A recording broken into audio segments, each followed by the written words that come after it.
दिल्ली का उत्तम नगर चर्चाओं में है। क्यों? एक तरुण नाम का लड़का, जो कि स्क्रीन पे फोटो दिख रही होगी, इसकी हत्या हो गई और हर अंधभक्त मेरी फीड में आके कह रहा था इस पर वीडियो बनाओ। एलिगेशन क्या है कि मुस्लिम समाज के किसी व्यक्ति पर गुब्बारा डाला, वो क्रोध में हो गया और बदले में हत्या हो गई। भारत में सिविक सेंस की नहीं, कॉमन सेंस की भी कमी है। ये पॉसिबल है कि गुब्बारा किसी पे लगे और वो गुस्सा हो जाए, गुब्बारे के नाम पर हत्या हो जाए? बिल्कुल पॉसिबल नहीं है। और अब कई लोग खुलकर बता रहे हैं कि पुरानी रंजिश थी। मैंने कहा था ना कि मैं बोलूंगा तो सुलगा दूंगा, मैं बिल्कुल बोलूंगा। आज वीडियो आ रही है, रात में वीडियो डलेगी और समझ लीजिए कि एक एक को एक्सपोज करूंगा।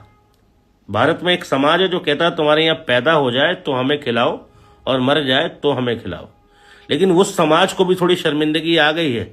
उससे भी घटिया समाज है इस देश में। कुछ यूट्यूब चैनल हैं जो न्यूज चैनल बन के घूम रहे हैं, और वो क्लियर बता रहा हूं, उसमें कोई अमीसा अनीसा करके लड़की है, ठीक, और भी 2-4 हैं, परमानेंट चेहरे हैं। ये बजरंग दल के परमानेंट चेहरे हैं, हिंदू रक्षा दल के परमानेंट चेहरे हैं, जो ऐसे मुद्दों पर, होली के दिन तो सोइयो घटना घटती है, त्रिलोकपुरी में चाकू चलता है, कल्याणपुरी में चाकू चल जाता है, कहीं जगह बहुत सारी घटनाएं घटती हैं दिल्ली के अंदर, लेकिन कवरेज उस घटना को मिलता है जहां पर हिंदू मुस्लिम का एंगल सीधा होता है। उससे पहले उनेज खान, 9 साल का बच्चा, माथे के बीच में गोली लगी, पुलिस ने कहा एक्सीडेंटल गोली चल गई। माथे के बीचों बीच एक्सीडेंटल होती है, लेकिन झगड़े वाले दिन, होली वाले दिन गुब्बारा लगता है, नॉर्मल कलेश बढ़ता है, और फिर झगड़े में कोई लड़का मर जाता है तो वो सुनियोजित है, वो एक्सीडेंटल डेथ नहीं है एक समाज के हिसाब से। पुलिस अपनी इन्वेस्टिगेशन कर रही है। न्याय का पैमाना घर तोड़ दिया जी, अब इनकाउंटर कर दो। चंद गुंडे डिसाइड करेंगे कि किसी दूसरे व्यक्ति को क्या प्रताड़ना देनी है। और सूचना के लिए बता दूं कि जिस परिवार से झगड़ा हुआ है, भाई एक वो लड़का मर गया, बिल्कुल संवेदना है उस परिवार के साथ में, लेकिन उस लड़के के मरने के बाद उसकी मां के बयान क्या है? मैं मुल्लों को मारूंगी, मैं अकेले खत्म कर दूंगी। उस मोहल्ले के बयान क्या है? तमाम एक रिलीजन के प्रति हेट है। यह समझने के लिए काफी है कि उस मोहल्ले का, उस गली का माहौल क्या रहा होगा, उस परिवार की बैकबोन क्या रही होगी। और जिस लड़के की हत्या हुई है, मैं बिल्कुल किसी हत्या का समर्थन नहीं करता, लेकिन वो भी आरएसएस और बजरंग दल से जुड़ा हुआ बताया जा रहा है। जिस परिवार से झगड़ा हुआ, उस परिवार के 7-8 लोग जख्मी हुए। एक 13-14 साल का बच्चा आईसीयू में बताया जा रहा है उनके परिवार का। यह सूचना अब तक नहीं पहुंची होगी। एक एक को एक्सपोज करूंगा। एक सार्थक भगत नाम का लड़का है जिसको दिल्ली की चीफ मिनिस्टर इंटरव्यू देती है, वो पूरे जिस दिन से वो कांड हुआ उस दिन से अपने मिलियन में व्यूज बटोर रहा है, फेसबुक और इंस्टाग्राम के पेजों पर अर्निंग बटोर रहा है। किसी की लाश पर पैसा कमाना इन घटिया यूट्यूब चैनल वालों से सीखो। मतलब लड़का मर गया, लेकिन ये वहां कंट्रोवर्सी है, बयानबाजी ले रहे हैं। अगर इतनी संवेदना तुम्हारी है तो उसको कुछ मदद करो, उसके परिवार वालों को सपोर्ट करो। किसी का घर टूटने से उसका बेटा जिंदा हो जाएगा, या उसको फांसी एनकाउंटर करवाने से उसका बेटा जिंदा हो जाएगा? और यही न्याय का पैमाना कि तूने मुझे मार दिया, मैं तुझे मार दूं, इससे क्या हो जाएगा? इससे व्यवस्थाएं सुधर जाएंगी।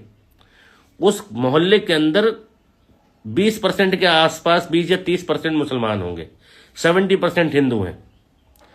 20-30% मुसलमान हैं, और उसके बावजूद आस पड़ोस के मुसलमान, माहौल इतना खराब हो गया कि मुसलमान अपने घरों को छोड़कर भागे हुए हैं इधर उधर।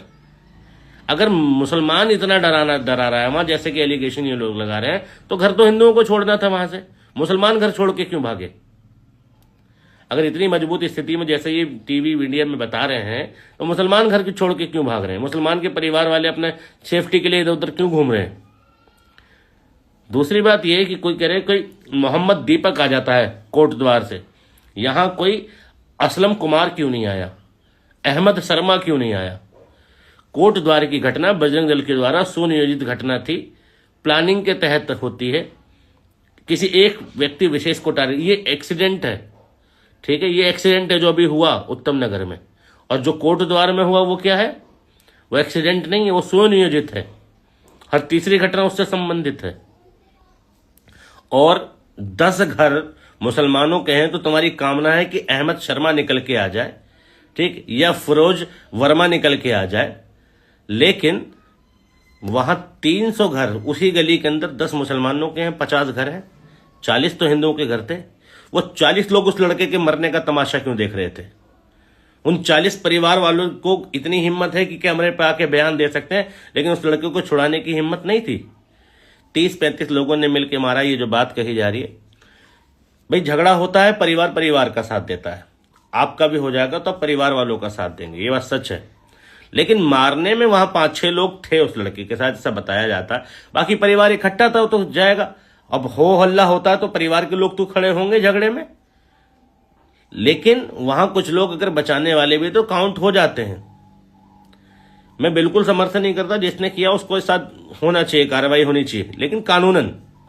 अब ये कोई गुंडा डिसाइड नहीं करेगा, कोई बजरंग दल का व्यक्ति डिसाइड नहीं करेगा कि सामने वाले का एनकाउंटर हो जाए या किसी का घर की छत तोड़ दी जाए। अब ये सार्थक भगत नाम का जो सरकारी चमचा है, कल तक यूजीसी पर वीडियो बना रहा था और दलित और ओबीसी समाज को बता रहा था कि ये तो ब्राह्मण भारत छोड़ो जैसी स्थिति हो जाएगी, ब्राह्मण बनिए भारत छोड़ो, ऐसी वीडियोस बना रहा था। आज अचानक उसका दलित प्रेम जाग गया। तो सूचना के लिए बता दूं, जो जिसके साथ प्रताड़ना हुई वो एससी समाज से है और दूसरा जो है वो ओबीसी समाज से है, अंग्रेज। शाम को एक एक बात का खुलासा करूंगा, एक वीडियो आएगा, इसे शेयर कर दो। अभी इस मामले में सिर्फ तुमने एक पक्ष सुना है, जिसकी हत्या हो गई उसके परिवार को सुना है, उसके प्रति संवेदना रखने वालों को सुना है, उसी के संबंध में जो न्यूज चैनल है सेम सोच के उनको सुना है। एक सोच, एक विचारधारा के लोगों की बयानबाजी चल रही है। जब तक दूसरे पक्ष का नहीं सुनोगे, आ रही है वीडियो अभी, ठीक है, आएगी, तब तक ये कैसे क्लियर होगा कि मामला क्या था और क्या इस देश में हिंदू मुस्लिम अब साथ रहने में दिक्कत है। क्यों कहा जाता है इनको भगा दो? नाम पूछकर मार रहा है इस देश में हिंदू समाज मुसलमानों को, प्रताड़ना दे रहा है हिंदू समाज, ठीक है, ठेले पर मार रहा है, दुकानों पे मार रहा है, सड़क पे मार रहा है, धर्म के नाम पे मार रहा है। और ये एक हत्या पर हिंदू समाज कह रहा है ऐसा ऐसा हो गया। मोनू मानेसर ने नासिर और जुनैद को जिंदा जला दिया।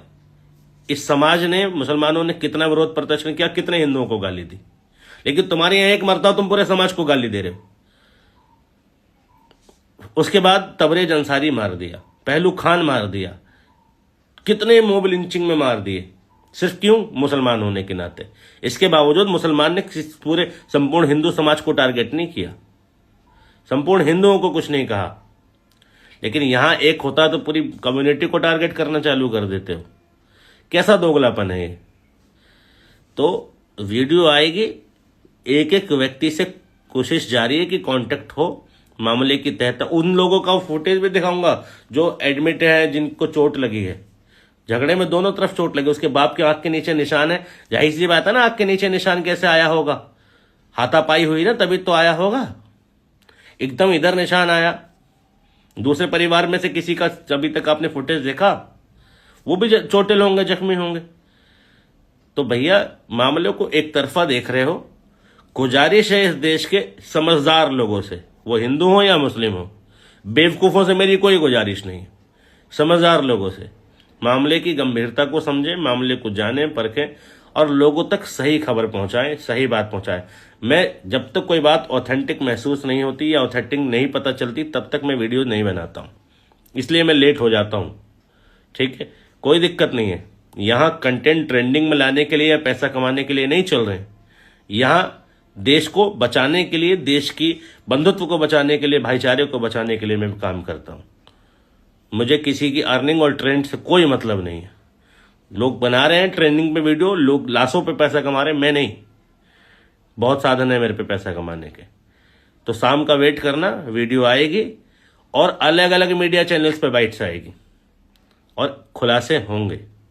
और आप लोगों से भी गुजारिश है, जिसके अपने संपर्क हों वो उत्तम नगर के लोकल मुसलमानों से संपर्क करें, वहां के लोकल अच्छे सेकुलर लोगों से संपर्क करें।